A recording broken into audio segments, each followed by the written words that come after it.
You're a teacher. Yes. What is a woman? Woman is a social construct that we've agreed upon. So I want to thank you for proving a great point. What? You are why we should eliminate the Department of Education. Thank you very much. Who is Charlie Kirk? The conservative voice of a new generation. Charlie Kirk rose from a young activist with a vision to the founder of Turning Point USA, becoming one of the most visible conservative commentators of his time.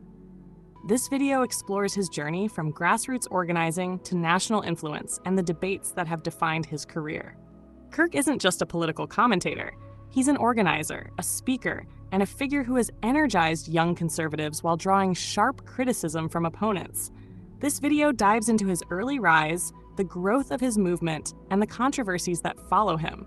From college campuses to national stages, Kirk has built a platform that thrives on confrontation, bold rhetoric, and unapologetic conservatism.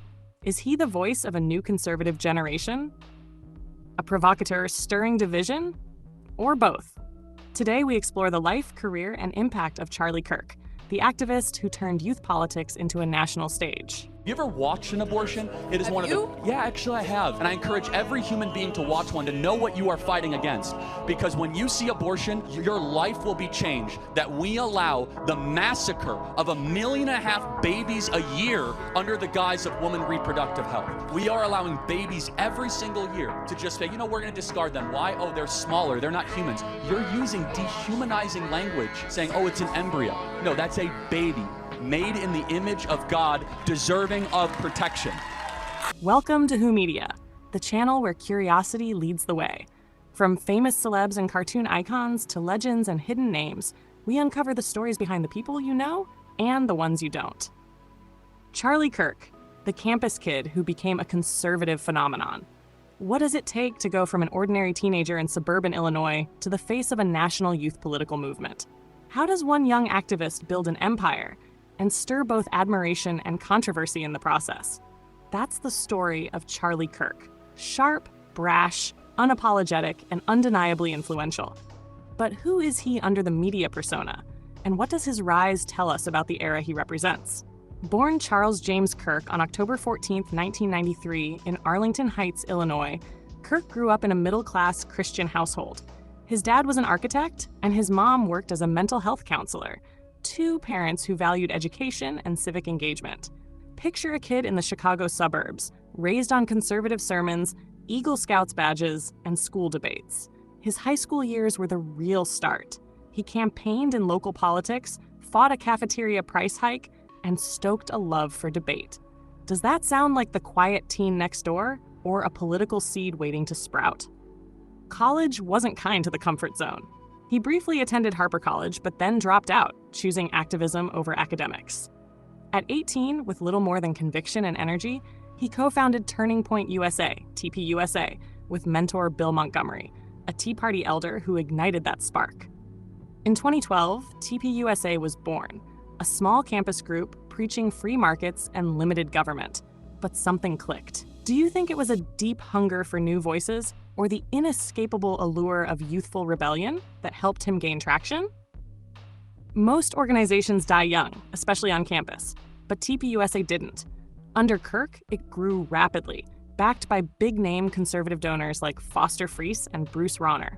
By the mid-2020s, TPUSA mushroomed, thousands of chapters across high schools and colleges, hundreds of staff, multi-billion-view social media reach.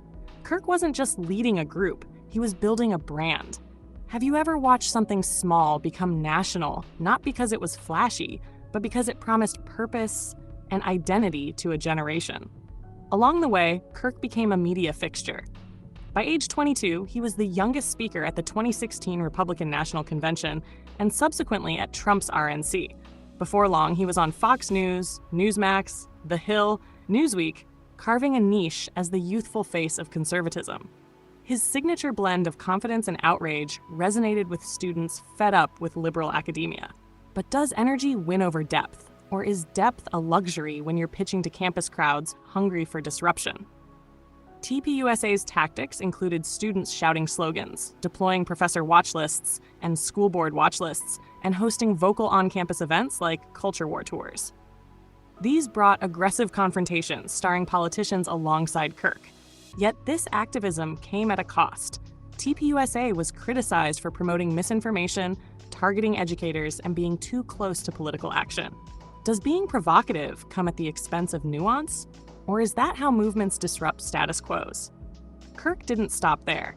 In 2019, he launched Turning Point Action, TP Action, a 501c4 advocacy arm intended to mobilize conservative voters more aggressively. Then came Turning Point Faith, appealing to religious communities. Suddenly, Kirk's network had chapters, activists, donors, and voters at stake. The question, was this empire building or consolidation of influence? Meanwhile, Kirk's media presence skyrocketed. The Charlie Kirk Show, his daily podcast and radio series, took over the airwaves, ranking high among news programs on Apple Podcasts. His YouTube channel exploded to over 3 million subscribers and nearly 1 billion views. He authored books like Time for a Turning Point and The MAGA Doctrine, amplifying his message in print. For many young conservatives, Kirk was more than a personality. He was a movement. But with success came scrutiny. TPUSA raised enormous money, over $80 million by 2023. Kirk reportedly earned hefty salaries and lived comfortably. Luxury homes, cars, real estate, while conservative donors funded the organization. Critics raised eyebrows. Is the leader of a youth movement suddenly too wealthy? Or is success the logical outcome of building something big? Political impact, too, proved uneven. TPUSA backed Trump heavily, stumped on campuses with "You're being brainwashed" tours, and brought millions of youth to conservative rallies.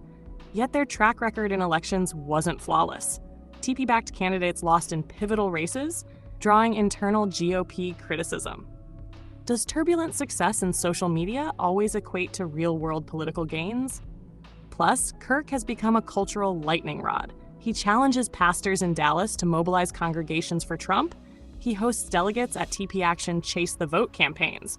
He's mocked in pop culture, including a South Park parody where Cartman is Kirk-like.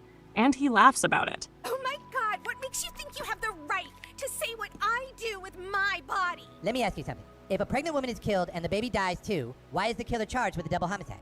Well, but because people have different beliefs. It's not about belief, it's about truth. Science confirms life begins at conception. So yes, Jeremiah 1:5 says, "Before I formed you in the womb, I knew you," but it's just morality that demands we protect the most vulnerable. What does it say when you become both influencer and punchline? That you've made an impact, whether people want to admit it or not. Even within conservative circles, his rhetoric divided rather than united. Amid editorial boards calling for fresh political messaging, some Republicans accused Kirk of extreme views or political grandstanding. Internally timely criticism and fading enthusiasm question whether movement building leads to policy wins or just noise. If we reach for the heart of the question, who is Charlie Kirk? It's more than a slick conservative mouthpiece. He's the kid who left college to fight culture wars, the youth whisperer who turned outrage into organization, the social media star who became a political entrepreneur. And he is a reminder that in today's political theater, charisma and media footprint can be power, perhaps more than tradition or experience. So, when you hear the name Charlie Kirk, what should you think? A gifted organizer who plugged into youth frustration and set them loose on campuses? A controversial disruptor using movement tactics to shape politics? Or simply a product of a fragmented, fast-moving media political era where the most visible person shapes the narrative? His story asks each of us, are we fans of conviction or critics of ambition? Do you follow to be galvanized or to push back? And perhaps most critically, what happens when campuses become battlegrounds, podcasts become strategy centers, and one young activist becomes both voice and question in American politics? Charlie Kirk isn't just a figure in the news. He's our reflection asking for our answer. So I tend to lean liberal on a lot of issues, and I'm kind of torn on the election. I want to try to win you over as a liberal for Donald Trump. So you're going to give me a chance, okay? I will, sir. All right, okay. There are 3 things I want you to think about when voting for Trump. Number 1, home ownership. I imagine you want to own a home sometime in your life, right? Yes, sir. All right, in order to own a home, you would have to make $125,000 a year right now just to be able to get the mortgage. When Trump was president, it was $75,000 a year. Because Kamala Harris and Joe Biden have spent $6 to $7 trillion of unnecessary federal spending, which have inflated asset prices. The border. Under Donald Trump, the southern border was the most secure it was in American history, with border crossings at an all-time low. Under Kamala Harris, 10 million people have come across the southern border into this country. We have no idea who they are. They're coming into our communities. As a liberal, I imagine you don't like war, right? Under Donald Trump, it was the first president in 40 years where we had no new wars. Think about who is endorsing Kamala Harris.